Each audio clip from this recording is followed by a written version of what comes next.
Everyone in your immediate vicinity is constantly transmitting a signal. Your capacity to perceive social cues is contingent upon your proficiency in reading this signal. Just picture yourself in a situation where you could read a girl's mind before she even opens her mouth to tell you. Although these powers sound like something out of a Marvel film, they actually allow one to look into another's head and understand their true thoughts. All it takes is the correct information. Body language is the frequency at which you can read people like a book, and the majority of people aren't even aware that they're using it. Being able to tune into this frequency and focus on the finer points is, then, like opening a door to a completely new universe. It grants you access to information that the majority of people miss. Science has shown a strong connection between the human brain and the rest of the body, suggesting that the two are essentially inseparable. If you can read a girl's body language to determine whether she is interested in you, you will have a leg up in the game. That you can't help but notice when the people around you act strangely. Something is clearly wrong, but you can't put your finger on it. Imagine the little girl who lied to her mom about going out late last night. As she speaks, you may notice that she frequently scratches her head or clears her throat. These actions might be merely the daughter acting out a cold or itchy, but they could also indicate that she is trying to trick her mother into thinking she is sick. The reason your parents can always tell when you're being dishonest is because they are well versed in your typical conduct and can thus easily detect the little shifts that occur when you're not being truthful. A friend of mine is a girl, and whenever she gets anxious, she pretends to sniff her nose and sniffs rapidly. She may appear to be clearing her nose at first glance, but this seemingly insignificant action actually indicates that she feels anxious when she is in the company of someone she is uncomfortable with. Body language accounts for 80% of all communication in any given conversation, while spoken words only account for 20%.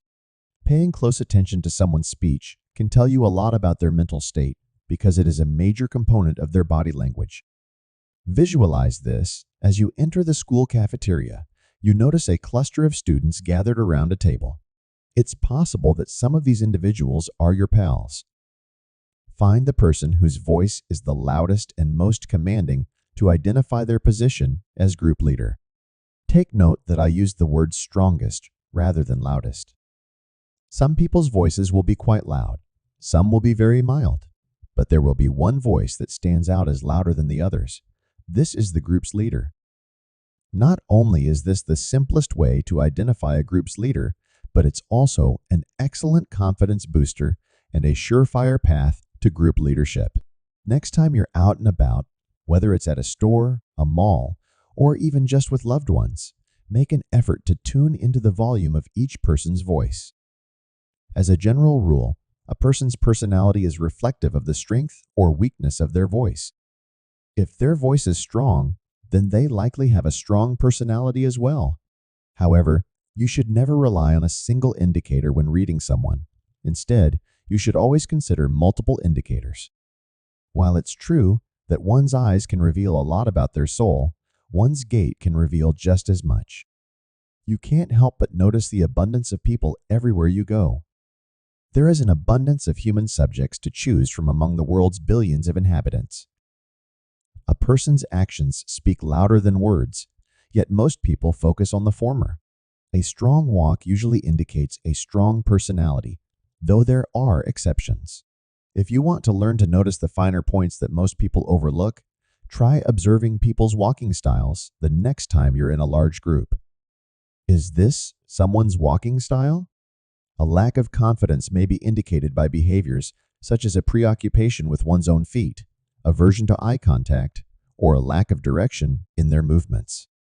When walking, a confident, powerful individual will take larger strides that appear purposeful, as if they are making their way to a significant destination. A person's gait, vocal intonation, and other nonverbal cues can reveal a lot about their mental state.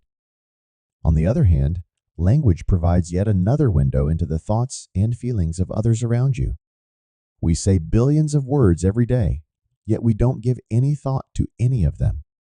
By carefully observing certain crucial terms that the majority overlook, you can gain access to the thoughts of those around you. The way people talk reveals a lot about who they are and what they're thinking, just like body language does.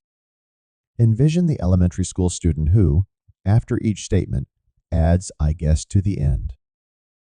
Even if nobody paid attention to them, these phrases convey doubt and insecurity.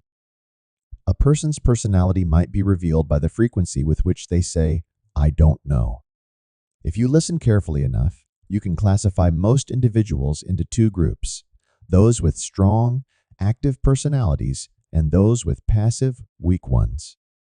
People who lack confidence in themselves often use language that give the impression that they are not actively shaping their lives, as if everything is simply happening to them, and they often employ a passive voice while describing events. Individuals that exude confidence tend to be more forthright. A lack of confidence can show via a person's speech, making them appear like they're constantly trying to avoid a direct and succinct answer. Keep in mind that nouns and verbs are the only words that the incredibly powerful human brain uses when thinking. Adjectives and adverbs play a crucial role in describing the internal monologue. You should know that every adult's formative years are the primary factor in understanding their personality before you can read people. As adults, the grocery store clerk and the bartender both continue to practice the routines and conduct that they picked up from their childhoods. This means that, barring any deliberate effort to alter our identities, our childhood experiences and the knowledge we acquire at that time determine our adult selves. Consider a youngster whose upbringing has left him with low self-esteem. This could lead the youngster to never leave the house, or it could manifest in other ways, such an irrational fear of strangers when he does eventually leave home. As youngsters, all people have certain wants and needs that they carry with them throughout their lives. The case of the youngest child who received a plenty of love and attention from his parents is another illustration of this. He will learn to dress in a style that draws attention or participate in activities that make other people notice him as a means to reclaim the attention he lost when he grows apart from his parents. Imagine a mistreated kid who, as an adult, will likely act in ways that make him appear powerful and strong because bullying sapped all of his strength and confidence when he was a kid. Many bodybuilders, driven by this mentality, gain an abnormal amount of muscle and eventually resemble mutants. You can gain a deeper understanding of people's adult behaviors by learning about their childhood experiences, particularly if those experiences were unpleasant. A person's adult behavior can be explained by even the most basic information, such as their birth order. The four most common positions in a family tree are those of the eldest, youngest, middle, and only child. When the parents focus on the younger children to the exclusion of the older ones, the older child may experience feelings of envy and possibly a decline in self-esteem. In most families, the youngest child will always have a secret competition with the eldest for who gets to be the center of attention. Most families choose to have an adventurous youngest child since that's how kids learn to acquire what they want, by taking chances. As we enter adulthood, our tendency to take risks can manifest in several ways, some of which are harmful while others are less so. Most highly accomplished people, like Jay-Z, were the youngest in their family, and it is not a coincidence. Due to receiving less attention, the middle child in a family is more likely to suffer, while the only child is more prone to develop an inflated sense of self-confidence that verges on arrogance. One thing to keep in mind with only children is that they tend to be more sensitive to criticism. Additionally, if they were spoiled as children, they can seek for any opportunity to be the focus of attention as adults. If you want to know yourself and how to read other people better, you need to recognize that your likes and dislikes are tied to your upbringing.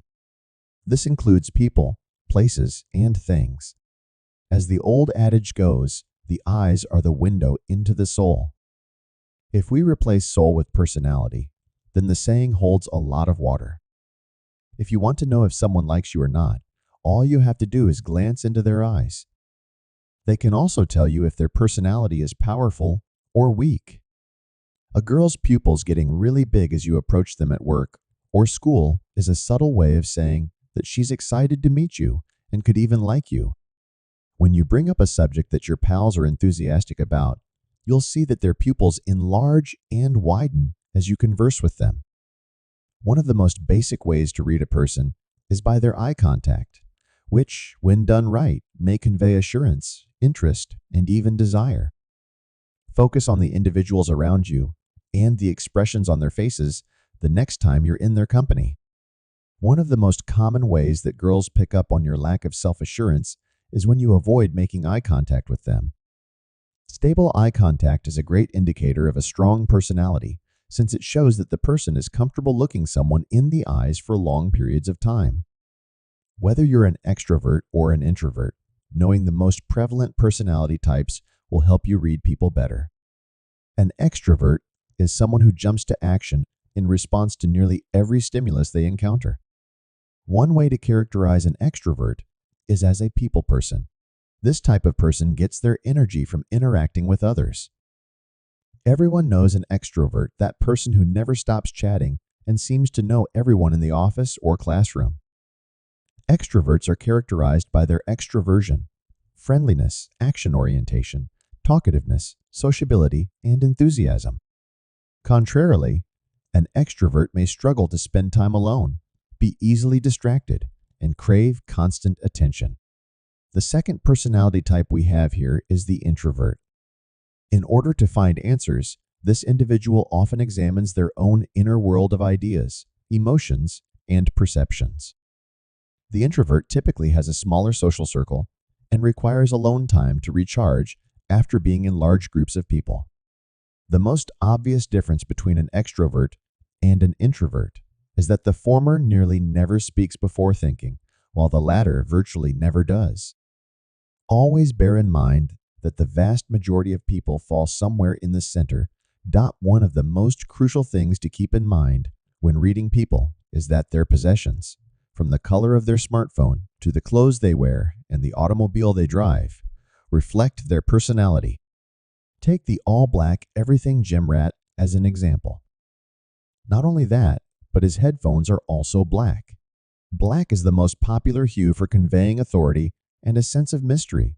It may also make one seem menacing or malevolent. You might expect to see a lot of black in this man's home, including his bedding, TV, and clothing. What, then, could possibly motivate someone to select all of these items in black? This man perhaps experienced bullying or felt inadequate as a child. Now, as an adult, he unconsciously favors black things and acts in ways that give the impression that he is powerful, nasty, and dark. He has no idea why he's picking out all of his possessions in these hues. It's all happening subconsciously. Recognizing that every single person on this earth is constantly seeking either pleasure or relief from pain is another crucial aspect of reading people. Both of these things motivate people to act in a certain way. By dressing in all black, the man at the gym was trying to escape the shame he felt as a child for being weak. So too is my friend's elder sister. She was accustomed to being the center of attention as the eldest of 3 children, but that changed when her younger sister and brother were born. Now that she's an adult, she never goes without designer clothes and drives a fancy car. She has spent her whole life seeking for wealthy guys who will let her flaunt herself to the fullest. Her marriage to a rich real estate investor was not an accident. Now my friend's sister has a history of losing attention to her siblings when she was growing up, and as a result, she is constantly trying to prove to everyone that she is very wealthy and famous. Perhaps she is trying to escape the deep hurt she felt as a child growing up in a low-income family, where she and her siblings had to make sacrifices because their parents couldn't afford to do all they wanted. The truth is that most people have no idea why they act the way they do, but by tuning into the frequency of human psychology and body language, you may learn a lot more about them than they would ever admit. The more you train yourself to tune in and notice the smallest nuances that other people overlook, the more adept you will become at seeing what other people miss, since this subconscious frequency is always there, ready for you to tap into. That concludes our show. We appreciate your viewing.